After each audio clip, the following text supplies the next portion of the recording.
Bonsoir, bienvenue dans le débat de France 24, un débat auquel vous pouvez participer via les réseaux sociaux. Les prix du pétrole sont en chute libre depuis juin dernier. Le baril a perdu 30% de sa valeur. Le Brent à Londres est aux alentours de 77 $ contre 100 $ il y a quelques mois.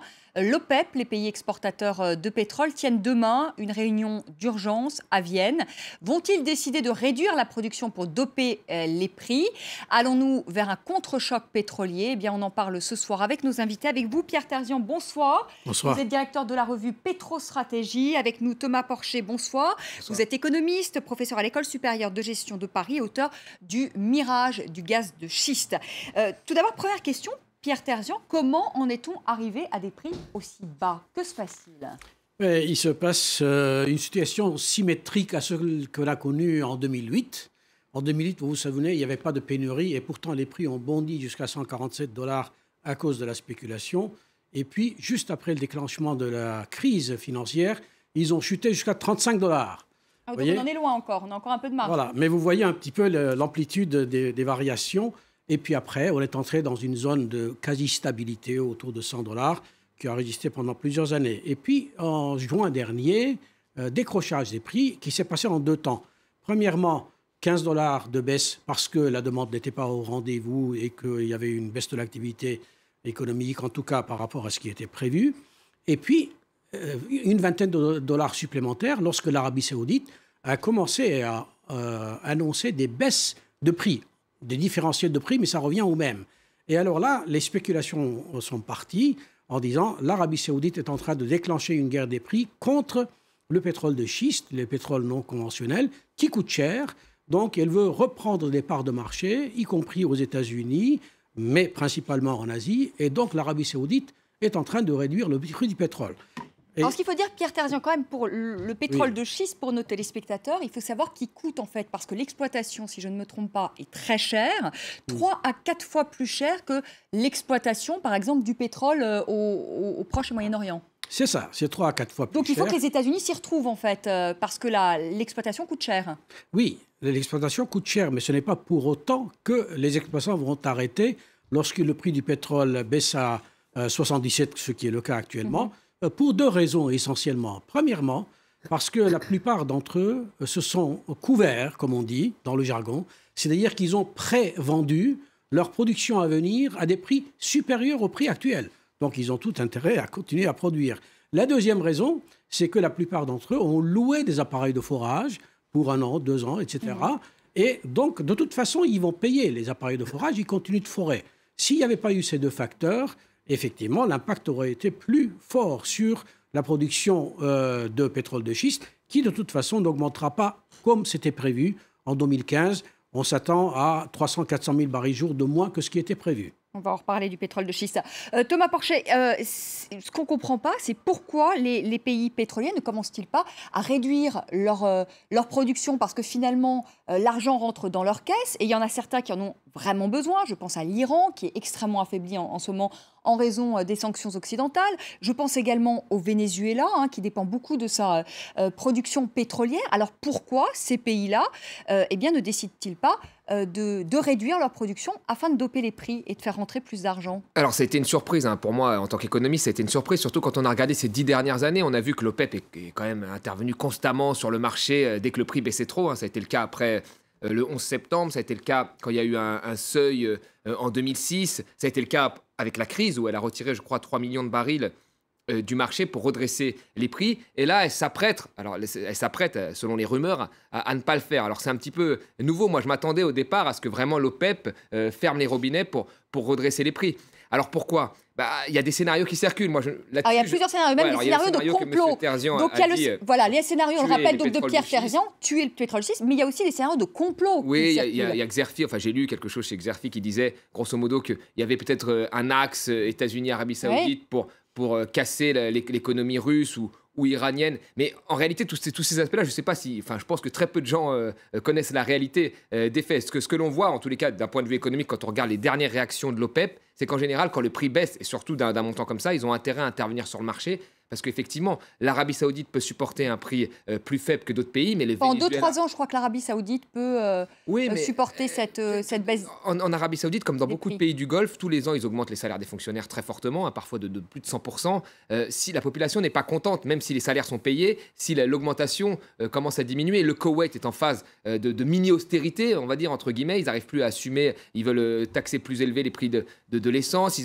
Donc vous voyez, il y a tout un tas quand même de budgets qui vont être affectés, même si ceux-là, ce ne sont pas les pires. Vous êtes surpris quand même qu'ils ne réduisent pas leur production. Je pense qu'ils vont devoir réduire tôt ou tard. Là, s'ils ne font pas cette réunion, la prochaine réunion, la marge de l'OPEP est très faible pour ne pas toucher au prix du baril. Si le prix, pour moi, reste très longtemps en dessous de $80, autour de $70, il va y avoir des grosses tensions internes dans les pays, mais aussi des tensions avec les pays voisins de l'Arabie Saoudite, notamment le Koweït, et même des tensions à l'intérieur de l'OPEP. Donc je pense que ça ne peut pas durer cette situation. C'est mon point de vue. Pierre Terzian, je voudrais qu'on revienne quand même. Est-ce que vous croyez à ce complot américano-saoudien? Parce que finalement, ce n'est pas non plus quelque chose qui est sorti de nulle part. Je crois qu'en 1976, lors du contre-choc pétrolier, il y avait aussi un axe américano-saoudien qui s'est fait contre l'Union soviétique. Est-ce qu'on peut imaginer aujourd'hui cet axe américano-saoudien de dire... Vous ne baissez pas, les Américains disant aux Saoudiens, vous ne baissez pas votre production de pétrole, comme ça l'Iran, le Venezuela, la Russie, eh bien ces pays vont souffrir économiquement. Non, je n'y crois pas. Je n'y crois pas. C'est à partir du moment où il y a un événement, baisse des prix, toutes les théories commencent à apparaître. Je crois que c'est un problème, d'une part, de psychologie de marché. C'est lorsque les gens voient que le prix baisse, ils ont peur d'être en décrochage par rapport au marché. Et ils se positionnent donc de leur côté à la baisse. Ça, c'est la psychologie de marché qui joue.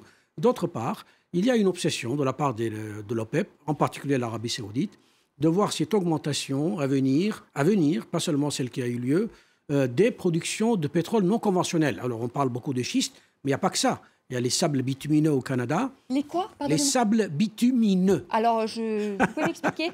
C'est du pétrole très lourd, comme du goudron, qui est mélangé à du sable. Il faut réchauffer pour le produire, séparer le pétrole et le raffiner pour le rendre commercial et exploitable. Donc, vous voyez, c'est un processus qui coûte très cher.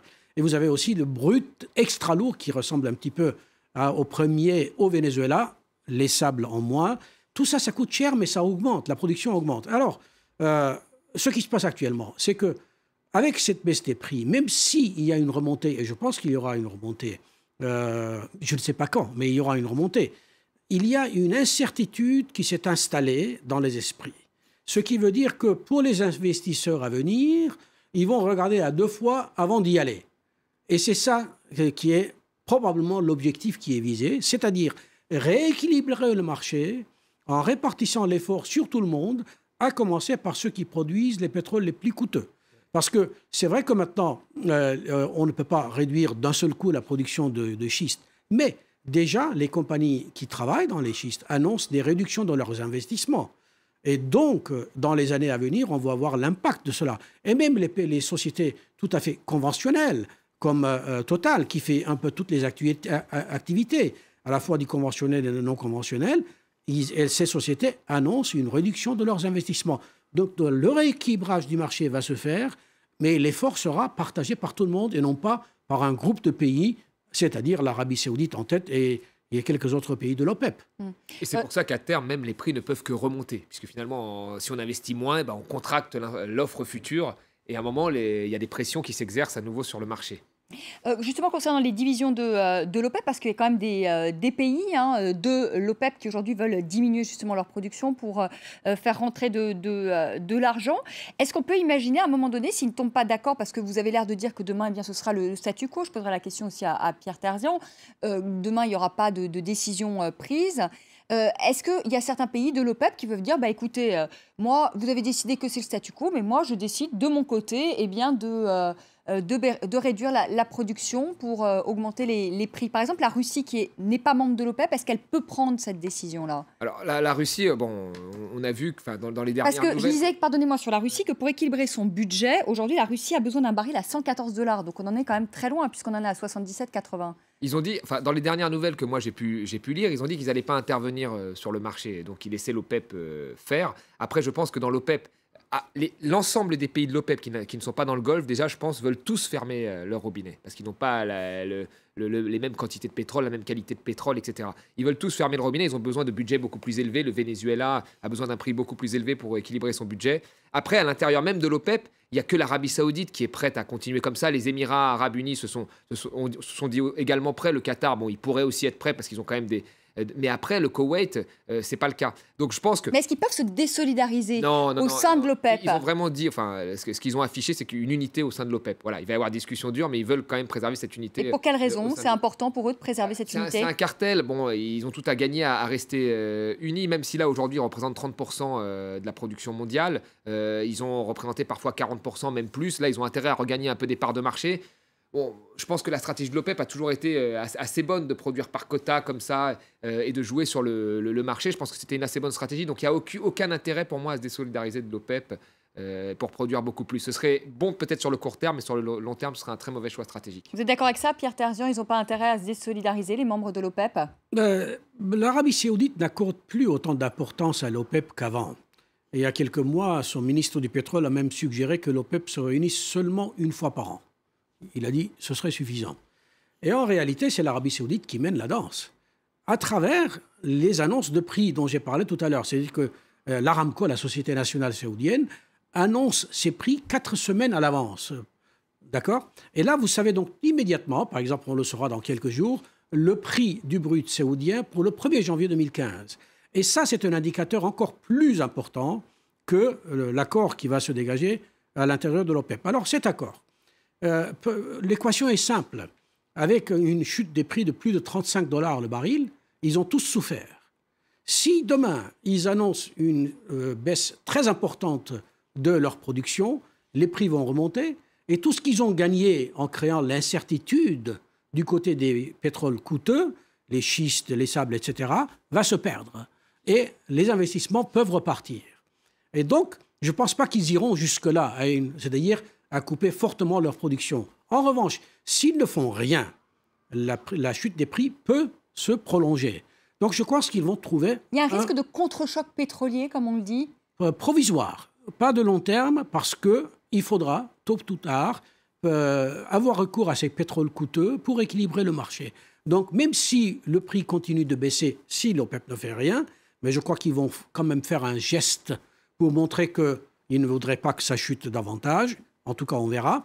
Demain, vous pensez qu'ils peuvent faire un geste quand même? Un geste, mais un geste modéré. C'est-à-dire pas une coupure brutale de leur production. Parce que, comme je l'ai dit, s'ils le faisaient, le prix remonterait très vite et ils perdraient le bénéfice de ce qui s'est passé ces derniers mois. C'est-à-dire l'incertitude qu'ils ont créée. Ça, c'est important, l'incertitude. Parce que les investisseurs, ils peuvent investir partout, vous savez, dans le pétrole ou dans autre chose. Et s'ils voient que dans le pétrole, ce n'est plus aussi sûr qu'avant, eh bien, ils n'iront pas dans le pétrole, ils iront ailleurs. Ils ont le choix. Donc, ils n'ont pas intérêt quand même à ça.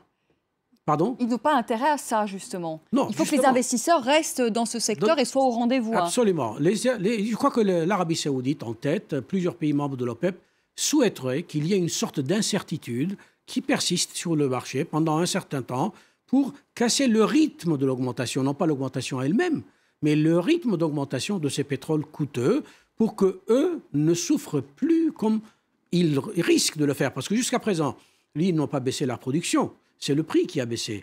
Mais l'année prochaine, en 2015, comme il va y avoir une augmentation des pétroles non conventionnels, ils risquent de perdre aussi bien en matière de prix, baisse de prix, que réduction de la production. Et c'est ça qu'ils veulent éviter.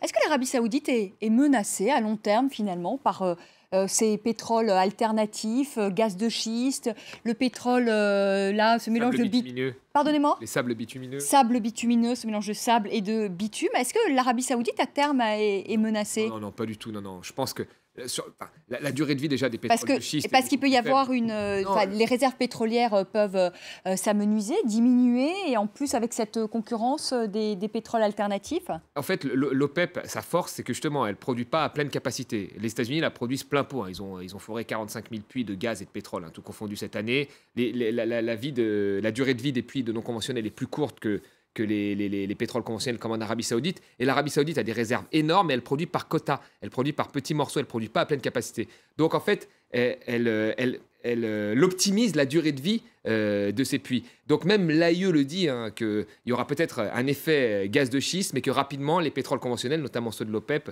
reviendront après 2030. Donc non, l'OPEP n'est pas... Sur le long terme, l'OPEP n'est pas menacé. Mais la conjugaison qui est difficile, c'est accepter d'avoir un budget plus faible, accepter d'avoir une redistribution à sa population plus faible pendant un certain temps pour tuer ses investissements. Mais jusqu'à quand on peut tenir après sa population ? Voilà. Alors en Arabie Saoudite, ils ont plus de marge, mais au Venezuela, c'est plus compliqué. Et dans d'autres pays très pauvres pétroliers, c'est extrêmement compliqué. Des pays comme le Congo, etc., c'est extrêmement compliqué parce qu'avec leur manne pétrolière, ils arrivent à tenir un équilibre qui est déjà très difficile avec la corruption, etc. Mais maintenant, ça va être encore plus difficile parce que le prix du pétrole est plus faible. Voilà. Ouais, ce qui est incroyable quand même, c'est l'impact quand même du pétrole. Enfin, il y a vraiment des enjeux à la fois évidemment économiques, mais aussi géopolitiques. Pierre Terzian, un mot quand même sur les pétroles non conventionnels. Est-ce que l'Arabie Saoudite est menacée, vous pensez, à long terme? Vous êtes d'accord avec Thomas Porcher de dire que non finalement parce que elle produit par quota et les réserves sont énormes. Je crois que l'Arabie Saoudite, c'est détient un tiers des réserves pétrolières, c'est ça? Un tiers de... Oui, c'est des réserves presque de 300 milliards de barils sur un total mondial de 1500 milliards actuellement, si vous y incluez les pétroles non conventionnels dont on a parlé tout à l'heure. Donc c'est un cinquième, c'est énorme. Hein, ce n'est pas un tiers, c'est un cinquième maintenant. C'était un tiers avant l'apparition des pétroles conventionnels il y a encore 5-6 ans. C'est un phénomène nouveau. Donc déjà sur le plan des réserves, le poids de l'Arabie Saoudite n'est plus le même qu'il y a 5-6 ans. Et l'Arabie Saoudite est soucieuse quand même de garder un certain un poids pétrolier sur le marché. Parce que sans le pétrole, l'Arabie Saoudite perd énormément de son importance politique sur la scène. Or, cette importance politique est actuellement mise en question par un retour éventuel de l'Iran. Puisqu'il ne faut pas oublier qu'en filigrane, vous avez ces négociations sur le programme nucléaire iranien qui sont là. Et d'ailleurs, quelque part, les pays de l'OPEP devraient dire merci aux Iraniens et aux Occidentaux de n'avoir pas conclu un accord il y a quelques jours. Parce que si un accord avait été conclu, à ce moment-là, les sanctions seraient levées, les sanctions qui frappent la production et l'exportation de pétrole iranien. Et là, on aurait eu, à terme, pas du jour au lendemain, 1 million de barils par jour supplémentaires de pétrole sur le marché venus d'Iran. Et ça, c'est remis pour dans 7 mois, c'est-à-dire la nouvelle échéance. Quelque part, les Iraniens et les Occidentaux ont rendu service à l'OPEP en n'ayant pas pu conclure un accord. Bien entendu, ce n'était pas leur souci principal, personne n'en doute, mais il y a quand même, de la part de l'Arabie Saoudite et des autres pays de l'OPEP, un certain soulagement à voir cette échéance s'éloigner, parce que les 6 mois à venir seront difficiles, car il y aura une augmentation de la production non conventionnelle, alors que la demande, elle augmentera, mais l'activité économique est faible, en particulier en Europe. Et donc, il y aura un excédent qui va apparaître. Cet excédent n'est pas énorme, vous savez, c'est de l'ordre de 1% de la production mondiale. Ce n'est pas énorme, mais c'est amplifié par ces marchés financiers du pétrole, et exactement comme en 2008, il y a eu amplification à la fois à la hausse et à la baisse. C'est pour ça qu'en début d'émission, je vous parlais d'effet symétrique à 2008. Mais les prix sont remontés rapidement en 2008, en fait. Ça a été très haut et très bas, mais très rapidement, comme vous l'avez dit, à l'échelle d'un an, les prix sont stabilisés plutôt autour de 80-100 $. En tout cas, ce sont les consommateurs aujourd'hui qui sont contents, parce que ça, il faut bien le dire, le prix à la pompe a baissé. Il y a quand même un peu, Pierre Terzian. Bon, pas énorme, mais un petit peu quand même. Dans la zone euro, pas tellement, parce que l'euro, entre-temps, a baissé, ce qui fait que la moitié de l'impact de la chute du prix du pétrole a été balayée par la chute de l'euro par rapport au dollar. Merci à tous les deux. Merci Pierre Terzian. Merci beaucoup Thomas Porcher. Je vous retrouve dans un instant pour le rappel des titres. Et puis notre second débat, eh bien vous savez que démarre le sommet de la francophonie. C'est samedi et dimanche. Quel avenir pour la langue française? Eh bien nous poserons la question à nos invités. C'est dans quelques minutes le second débat.